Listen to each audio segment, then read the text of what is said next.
ইলিশের সাথে নতুন আলু খাবো না, এটা কি হয়? যারা নতুন আলু এবং ইলিশ পছন্দ করেন তাদের জন্য এই রেসিপিটা।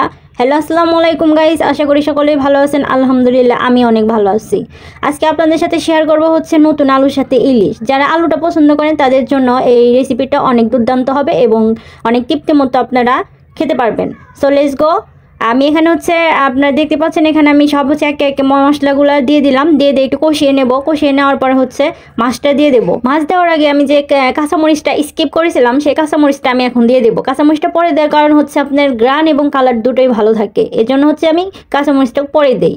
সো এখন আমি একে দেখেন কষিয়ে নিলাম মশলাটা। কষিয়ে নেওয়ার পরে আমি একটু পানি দিয়ে দিলাম। পানি দেওয়ার পরে একটু কষাবো। কষানোর পরে এখন আমি মাছটা যে ধুয়ে রেখেছিলাম সেই মাছটা হচ্ছে এখন আমি একে একে দিয়ে দেবো। তো মাছটা আমি একে একে দিয়ে দিলাম। মাছটা ভালোভাবে আপনারা হচ্ছে ইলিশ মাছ তারপর হচ্ছে ভালোভাবে একটু ধুয়ে নেবেন। তো ধুয়ে নেওয়ার পর হচ্ছে দিয়ে দিলাম। দিয়ে দেওয়ার পর হচ্ছে একটু কষিয়ে নেব। আর হচ্ছে আপনার হচ্ছে আলুটা আমি ওই যে সিদ্ধ করতে দিছি আর কি। আলুটা আমি সিদ্ধতে রাখছি, সিদ্ধ করতেছি। সিদ্ধ আলুটা এর মধ্যে দিয়ে দেবো। তো দিতে দিতে রান্না করতে করতে আপনাদের সাথে একটা শেয়ার করি, হাদিস বলেন মানে ছেলেদের জন্য যে 10টি কাজ হারাম, সেটা আমি এখন আপনাদের সাথে শেয়ার করব। 1 নম্বর হচ্ছে হাত পায়ে মেহেদি লাগানো কখনোই যাবে না। ছেলেরা যে হাত পায়ে মেহেদি লাগায় এটা হচ্ছে ইসলামে একদম হারাম। 2 নম্বর হচ্ছে নিরেট এক কালারের লাল ও হলুদ রঙের কাপড় পরিধান করা। নিরেট বলতে হচ্ছে আপনাদের নেট জাতীয় যে কাপড়গুলো আছে সেটা হচ্ছে এক কালারের লাল ও হলুদ ছেলেদের জন্য একদম হারাম। এই কাপড়গুলা কখনোই পরিধান করব না। 3 নম্বর হচ্ছে ফ্যাশনের জন্য নাক কান ফোড়া করব না। অনেকে আছে ভালো দেখার জন্য, তারপর স্টাইলিশের জন্য যে নাক কান ফোড়ান সেটা কখনোই করা যাবে না। 4 নম্বরে হচ্ছে প্রাপ্তবয়স্কদের হাফ প্যান্ট পরিধান করা যাবে না। প্রাপ্তবয়স্ক যাদের মনে করেন যে প্রাপ্তবয়স্ক তারা হাফ প্যান্ট যে পরেন হাঁটুর উপরে, সেটা কখনোই করা যাবে না, এটা ইসলামে একদম ঠিক না। 5 নম্বর হচ্ছে চুল দাড়িতে কালো রং লাগানো যাবে না, মানে কলপ আমরা কখনোই লাগাবো না।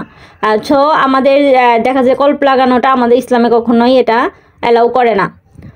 6 নম্বর হচ্ছে স্বর্ণ ব্যবহার করা। স্বর্ণ মেয়েদের জন্য, সো ছেলেদের জন্য না, ছেলেরা নিজেরাই স্বর্ণ। সো ছেলেদের জন্য স্বর্ণ ব্যবহার করা যাবে না।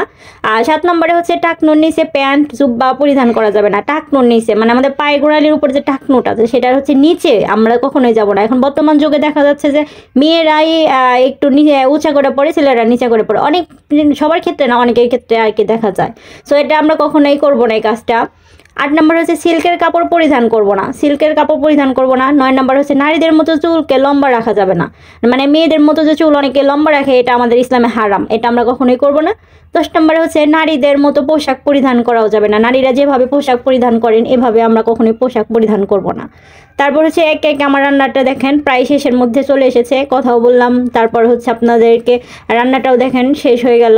সো সুন্দরভাবে রান্নাটা যদি ভালো লাগে তাহলে লাইক কমেন্ট শেয়ার করে দিবেন। সকলেই ভালো থাকবেন, সুস্থ থাকবেন। আল্লাহ হাফেজ। আর আমার জন্য সকলেই দোয়া করবেন। আসসালামু আলাইকুম।